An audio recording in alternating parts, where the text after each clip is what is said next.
tadi bermasalah, jadi kita ulang lagi ya. Apakah tadi waktu ngomong putus-putus atau tidak kedengaran? Ayo, bagaimana tadi? Kita sampai tadi di Kedengaran, Mister. kedengaran ya. Oke, bentar ya. Nggak kedengaran. Kedengaran, Pak. Oke, ada yang bilang kedengaran, ada yang putus-putus. Nah, sekarang saya ini mengajar dari rumah ya. Saya mengajar dari rumah, saya izin bentar partisipannya sefoto dulu atau video. Oke, nah di sini partisipannya sefoto atau video. Karena di sini kita akan melihat bagaimana nama-namanya. Oke, seharap ini pakai nama asli ya. Karena kita akan ada absensi. Peraturan baru dari pihak sekolah, kalau kita akan melakukan yang namanya absensi ya. Izin saya foto dulu bentar namanya. Ini saya matiin kamera dulu ya. Oke. Nah,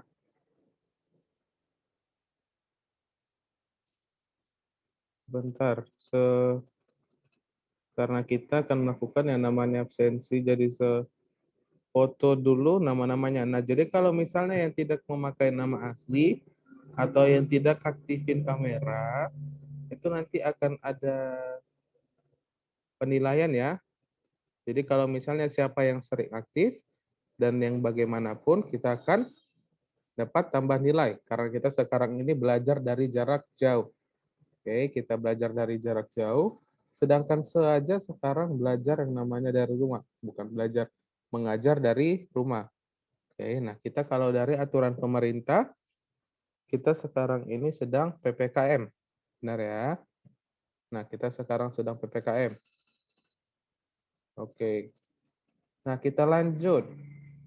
Kalau di bab 1, kita itu namanya belajar tentang keruangan dan interaksi antar ruang dalam lingkup Indonesia.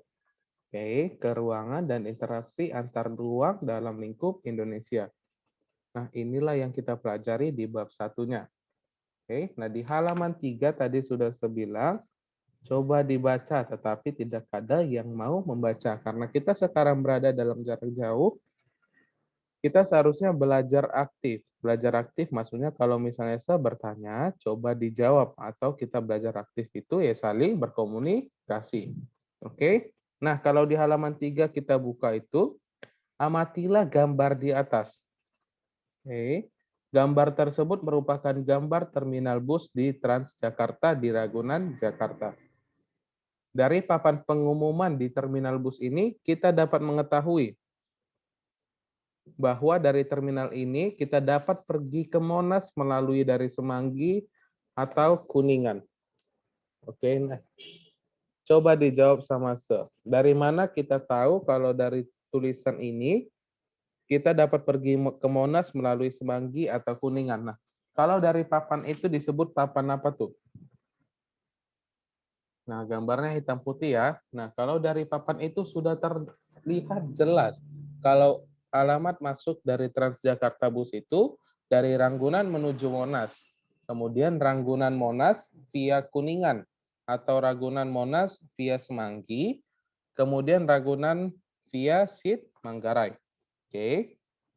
Ragunan, Monas, Semanggi, dan Kuningan dalam geografi disebut dengan wilayah. Wilayah-wilayah ini saling berhubungan satu sama lain. Mengapa disebut saling berhubungan satu sama lain? Coba diskusikan dengan teman-teman Anda. Nah, di sini karena kita lagi jarak jauh. Mengapa disebut saling berhubungan satu sama lain? Coba didiskusikan. Ada yang tahu tidak? Kenapa itu disebut sebagai saling berhubungan? Ayo, di sini nggak ada benar atau salah. Kita belajar. Karena dekat apakah ada mempunyai jawaban lain nggak? Kenapa disebut saling berhubungan satu sama lain? Oke. Nah, kalau jawaban simpelnya itu adalah karena itu dia mempunyai namanya jalan. Nah, di jalan itu berbagai macam nama-nama jalan. Nah, jadi itu berhubungan karena dia bisa dari Ragunan bisa sampai ke Monas ya, melalui via Semanggi. Nah, berarti dari Jalan Kuningan kita bisa sampai ke Jalan Monas, atau dari Semanggi kita bisa sampai ke Monas. Oke, nah itu yang disebut sebagai berhubungan. Ibaratkan kita dengan keluarga. Ada hubungan apa sih antara si Charlie sama si Feren? Contohnya seperti begitu. Nah, hubungan kami itu adalah karena berteman. Oke, atau berteman, bersaudara, atau bahkan kakak, adik. Oke, seperti begitu ya. Nah, memang benar bahwa ada hubungan antar wilayah. Nah, wilayahnya itu tadi dari Ragunan, contohnya wilayah Ragunan dan wilayah si Monasnya. Hal ini disebut juga sebagai istilah interaksi antar ruang. Hal inilah yang perlu akan kita pelajari pada bab ini. Tentu saja sebelumnya kita perlu lebih dahulu memahami konsep ruang dan konsep-konsep yang terkait dengannya, seperti lokasi dan distribusi. Untuk memahami hal lebih lanjut, simaklah materi bab ini. Oke. Nah, pada bab ini kita akan membahas keruangan dan interaksi antar ruang dalam lingkup Indonesia. Pada bagian awal akan dibahas konsep ruang. Itu bisa kita lihat di bagian A ya, itu ada tulisan besar A, ruang. Bagian berikutnya adalah kondisi geografis Indonesia. Selanjutnya potensi sumber daya alam Indonesia dan sumber daya manusia menjadi materi pembahasan. Oke. Nah, di sini kalau kita lihat dari halaman 3 gambarnya itu dia hitam putih ya. Nah, di sini saya udah coba cari gambar yang lain. Oke, nah contohnya itu adalah jalan tol Medan. Oke, nah dari jalan tol ini Medan ini kita bisa juga melihat yang namanya papan jalan atau papan pengumuman jalan ya. Nah, contohnya ini dari yang kalau kita ingin ke kiri, kita bisa ke Lubuk Pakam atau Tebing Tinggi. Nah, kalau kita melihat dari kanan ini, kita bisa melalui Tanjung Merawa, Medan, dan Belawah. Nah, dalam geografi ini disebut sebagai juga wilayah. Oke. Wilayah ini saling berhubungan satu sama lain. Nah, dari jalan ini kita bisa melalui dari Lubuk Pakam atau keluar dari Lubuk Pakam, kemudian Tebing Tinggi. Begitu juga dengan yang sebelah kanan. Kita bisa melalui Tanjung Merawa, Medan, dan Belawan. Oke, nah sampai di sini ada yang mau ditanyain tidak? Tentang dari gambar itu atau tentang baru awal pelajaran kita ini. Sebelum kita masuk ke topik ruang. Ada? Ada ya? Oke.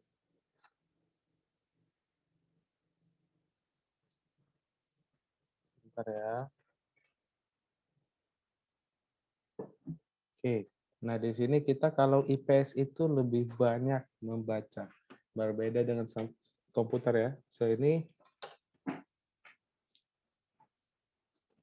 kenapa nggak boleh berhenti di jalan tol? Oke. Temannya bertanya, kenapa kalau misalnya kita di jalan tol tidak bisa berhenti?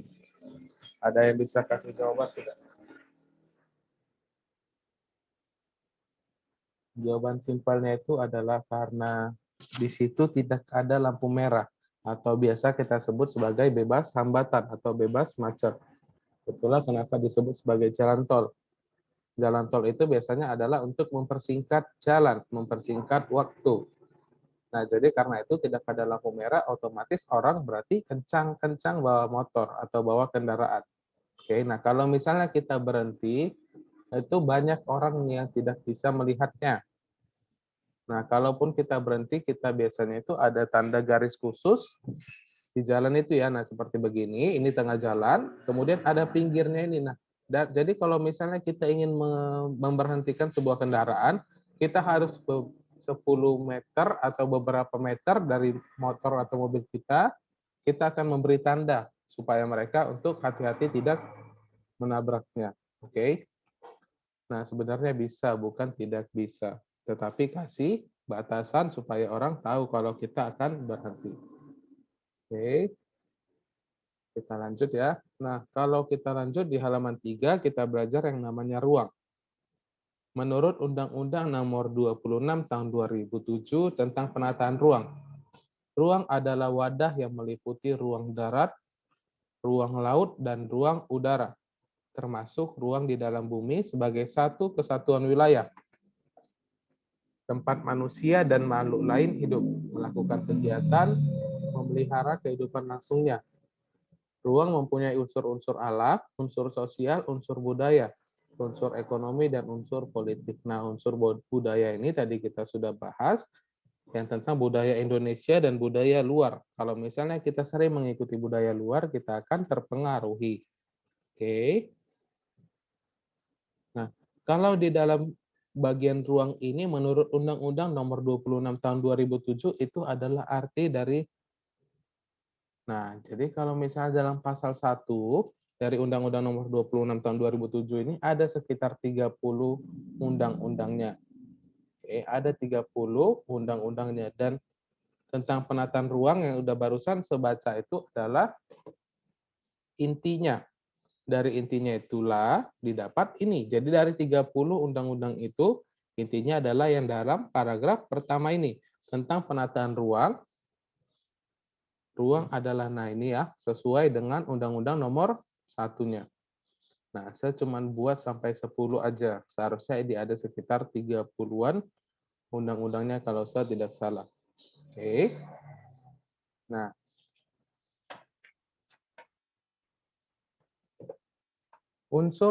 kita masuk lagi ke halaman 4. Kita masuk ke halaman 4. Apakah ada lagi yang mau ditanyain tentang undang-undang? Ini saya nggak bakalan baca ya undang-undangnya ini tentang ruang ya. Nanti ini saya akan bagi setelah kita selesai di bab 1. Oke, nah ini saya akan bagi ini jenis-jenis undang-undang ruang ini.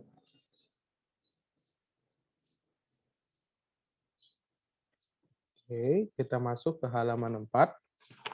Nah, unsur-unsur alam antara lain mencakup sumber daya alam. Oke, nah kalau kita berbicara sumber daya alam, apa-apa aja jenis sumber daya alam? Ayo, satu orang.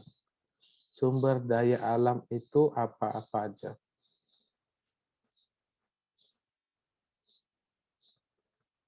Ayo, jangan cuma seaja yang ngomong. Kalau dibilang SDA atau biasa disingkat dari sumber daya alam. Contohnya apa-apa aja nih? Dari ada 35 manusia ya di sini ya, atau 35 murid dan mahasiswa siswinya. Contohnya adalah gas alam. Selain gas alam, barang tambang, ayo yang lain.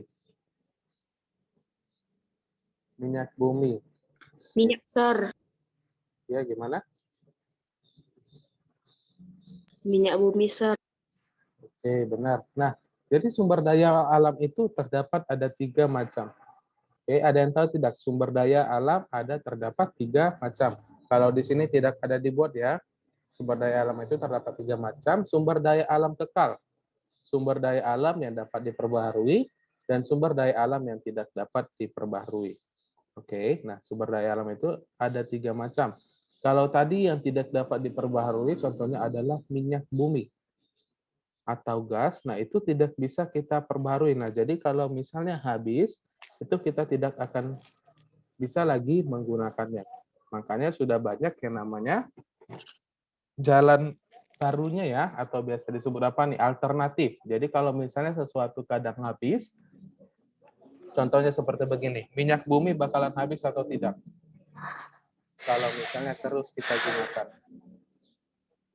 Yang pastinya habis ya. Nah, jadi kalau misalnya habis, ketika kita sering menggunakan minyak, itu akan habis. Makanya contohnya seperti mobil. Dari mobil yang memakai minyak, bahkan sampai ada sekarang namanya mobil listrik.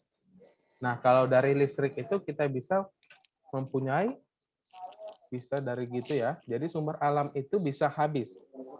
Oke, nah kemudian ada sumber daya energi. Tumbuh-tumbuhan, hewan, relief seperti gunung dan dataran rendah. Nah, kalau relief ini ada yang tahu tidak? Apa arti relief?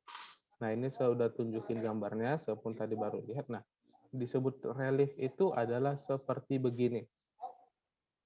Nah, relief itu apa? Ada yang tahu tidak? Kalau dari kita lihat gambarnya ini, relief itu adalah,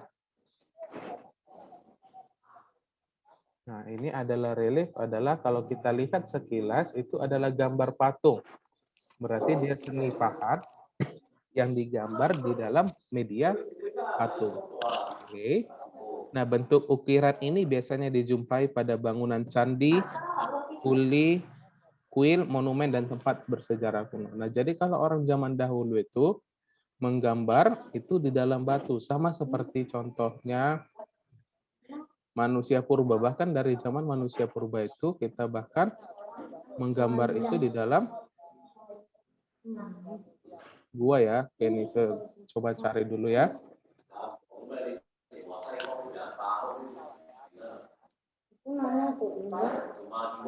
Manusia purba nih contohnya nih kita cari. Nah, biasanya kalau orang-orang itu manusia purba itu Pakai menggambar di masker. dalam gua. Nah, dalam gua itu biasanya menggunakan namanya batu. Nah, jadi dari batu itulah dia akan Kebalik. menggambarnya. Oke. Nah, ini relief adalah seni pahat dan ukuran 3 dimensi yang biasanya dibuat di atas batu. Nah, ini tadi sudah kita lihat contohnya. Mana? Bentuk ukiran ini biasanya dijumpai pada bangunan candi, kuil, monumen, dan tempat bersejarah kuno. Biola. Ini disebut dulu ya. Oke. Di Indonesia, relief pada dinding Candi Borobudur merupakan salah satu contoh yang digunakan untuk menghidupkan, untuk menggambarkan kehidupan Sang Buddha dan ajaran-ajarannya. Nah, kebetulan kurang tahu tentang ajaran agama Buddha, berarti di dalam Candi Borobudur ini contohnya adalah ini berarti tentang kehidupan dari tentang ajaran si agama Buddhanya ya. Oke. Nah, di Eropa ukiran-ukiran pada kuil kuno, contohnya ada Parthenon, juga masih bisa dilihat sampai sekarang sebagai peninggalan sejarah Yunani kuno. Relief ini biasa merupakan ukiran yang berdiri sendiri, maupun sebagai bagian dari panel relief yang di lain, membentuk suatu seri cerita atau ajaran. Pada Candi Borobudur sendiri misalnya ada lebih dari 1.400 panel relief. Nah, oke. Jadi kalau misalnya dari Candi Borobudur itu dia mempunyai jenis relief seperti begini atau bahkan berbeda di sekitar bagiannya. Oke. Yang dipakai untuk menceritakan semua ajaran Sang Buddha Gautama. Oke. Nah, jadi ibaratnya kita juga sama seperti begitu. Kalau manusia itu mempunyai sebuah cerita, kita ingin menuangkan ceritanya itu kita biasa memakai yang namanya buku apa nih? Buku harian. Itu di zaman itu masih banyak yang memakai buku harian. Jadi kalau sekarang itu bagaimana nih? Apakah masih ada yang memakai buku harian? Gautama bukan Gautama. Oke, sorry. Ini nanti saya akan ganti dulu ya. Tapi kalau dalam website internet itu biasanya disebut Gautama. Begini tulisannya. Jadi saya membacanya kemudian saya copy paste. Oke, nah. Oke, thank you Brandit. Brandit berkata kalau ini arti tulisannya itu adalah Gautama. Nah, yang lain bagaimana nih? Apakah penulisan dari Gautama ini benar apa salah? Ayo, kita sekarang belajar tentang sosial. Jadi, ayo coba nih. Benar atau salah cara tulisan Gautamanya? Temannya berkata ini salah. Yang lain bagaimana? Salah. Menurut Salah. saya, Sir, salah. Yang benar Gautama atau temannya tadi berkata kalau ini artinya Gautama. Ini. Nah, ini yang benar ya. Oke, nah kalau tentang ini nanti saya coba cari dulu mana kebenarannya ya. Oke, sorry kalau misalnya ada salah penulisan. Di sini kita belajar bareng-bareng ya. Nah, gini kan enak nih. Oke, di sini ada tadi Gautama. Oke, nah ini saya hapus dulu. Oke, nah. Sampai di sini ada yang mau ditanyain tidak? Untuk tulisan Buddha begini sudah benar ya?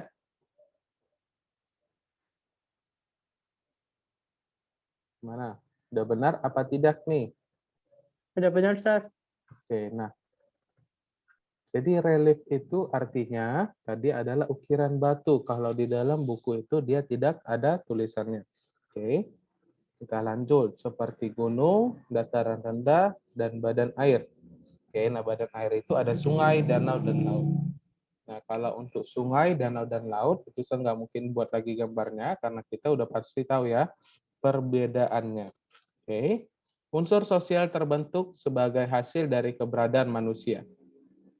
Seperti komposisi penduduk, pertumbuhan penduduk, dan perpindahan penduduk yang berdampak pada kehidupan sosial. Oke. Nah, kalau pertumbuhan penduduk itu memang biasanya dibuat oleh si manusia sendiri. Oke, nah kalau dalam ajaran agama masing-masing itu, cara untuk pertumbuhan penduduk itu berbeda-beda ya.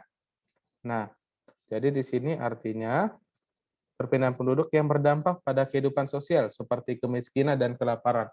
Nah, kenapa di zaman PPKM ini banyak manusia yang mati? Karena apa? Kasih alasannya. Banyak yang meninggal, kemiskinan, dan kelaparan. Kalau disebut PPKM, apa arti ke PPKM ini? Ayo, waktu kita tinggal 2 menit lagi nih. Jadi dalam hidup manusia itu berdampak pada kehidupan sosial untuk seperti kemiskinan dan kelaparan. Ibaratnya dari pemerintah zaman sekarang itu kita mengadakan yang namanya PPKM. Nah, PPKM itu bertujuan untuk supaya kita itu saling menjaga diri. Oke, pembatasan kegiatan masyarakat. Nah, karena pembatasan bagian masyarakat itu, kegiatan masyarakat itu, bisalah disebut sebagai untuk kemiskinan. Karena kita membatasi wilayah-wilayah bagian mana yang akan ditutup.